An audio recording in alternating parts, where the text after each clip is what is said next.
Mais pour l'instant, on revient à la fontainisation, Alain Héril, avec un sourcier. Bonjour Guillaume. Et bonjour Brigitte, bonjour Alain Héril. Bonjour. Alors racontez-nous, oui, très bien, on vous entend bien. Racontez-nous comment vous avez découvert votre don. Oui, j'ai appris qu'il y avait effectivement que les hommes qui savaient le faire s'appelaient des sourciers. J'avais entendu parler des femmes fontaines, mais jamais des hommes sourciers, comme moi. J'ai entendu un peu les commentaires de tout le monde, et là où je rejoins la plupart des gens, c'est sur le côté psychologique de l'événement, parce que bon, ça fait 1 an et demi là que je suis avec ma copine actuelle, et on s'en est rendu compte là, ça fait maintenant 6 mois, 9 mois que elle s'est rendue compte qu'elle était fontaine, et que du coup maintenant on en joue, on en joue ensemble, depuis qu'elle le sait. Maintenant c'est systématique, alors qu'elle le faisait jamais avant. Voilà. Et alors comment vous êtes comment ça s'est passé? Vous l'aviez découvert avec d'autres femmes avant, ou c'est pour vous aussi c'est la première fois? C'était la première fois aussi, mais j'en avais entendu parler, mais voilà, ça m'était jamais arrivé, elle non plus. Et puis alors pour des petits détails, on était simplement, c'est pour ça que je rapporte au côté psychologique, c'est parce qu'on était dans la cuisine et debout, vous voyez, donc on n'était pas dans une chambre et allongé. On avait commencé comme ça, et l'excitation était tellement forte que s'était rendu compte que voilà, que ça avait goûté un petit peu, si vous voulez. Donc c'était. Oui. Donc elle aussi, elle était debout. Ça revient assez depuis 14 heures, Alain Héril, cette position debout. Tout à fait, oui. Oui, qui semble être une position quand même régulièrement comme une position facilitatrice de la fontainisation. En tout cas pour l'excitation, parce qu'après, maintenant qu'on le sait, qu'on peut le faire, donc on le fait systématiquement, parce que bon, je suis assez joueur, donc forcément maintenant on prévoit, d'ailleurs quand on se voit, on met un drap spécial, pour que on puisse y avoir totalement du lâcher prise, parce que c'est vraiment, ça rejoint voilà, la femme fontaine, pour moi, c'est vraiment du lâcher prise et la confiance en son partenaire. Et une fois qu'elle le sait, depuis qu'elle le sait psychologiquement, on le fait, voilà, ça se passe tout le temps. Voilà.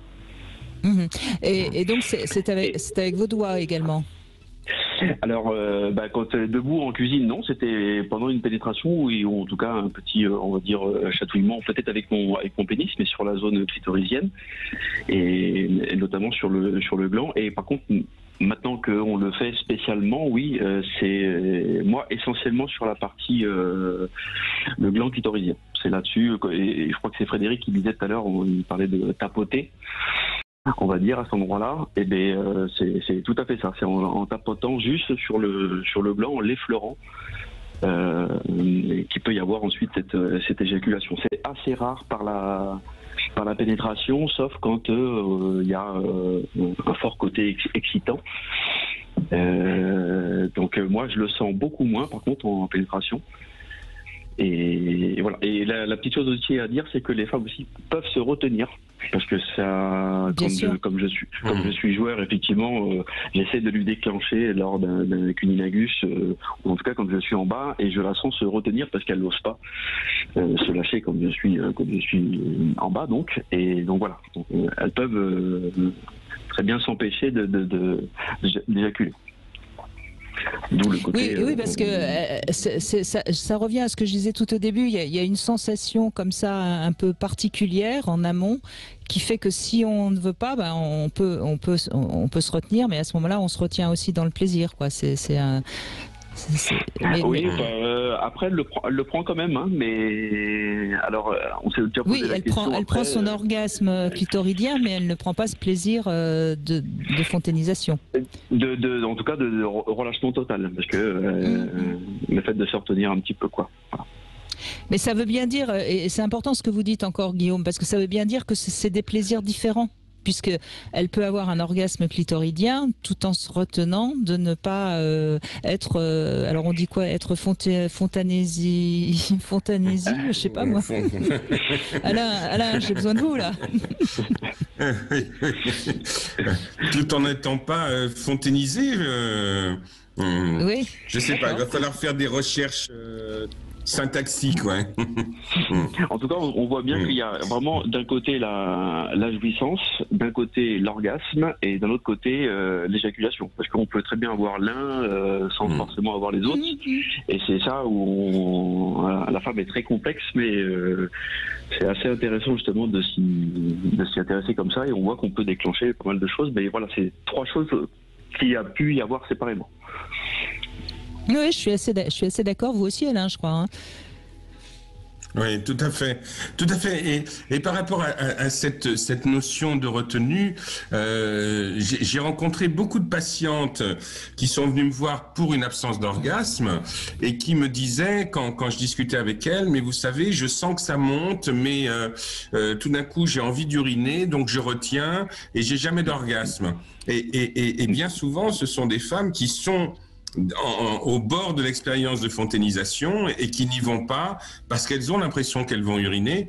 Et en général, dès qu'il y a une explication qui leur dit si, allez-y, lâchez, c'est peut-être une fonténisation, en général, ces orgasmes peuvent avoir lieu. Il y a beaucoup de femmes qui se retiennent et qui n'ont pas d'orgasme justement parce qu'elles ont l'impression qu'elles vont uriner, alors qu'en fait, elles vont fonténiser.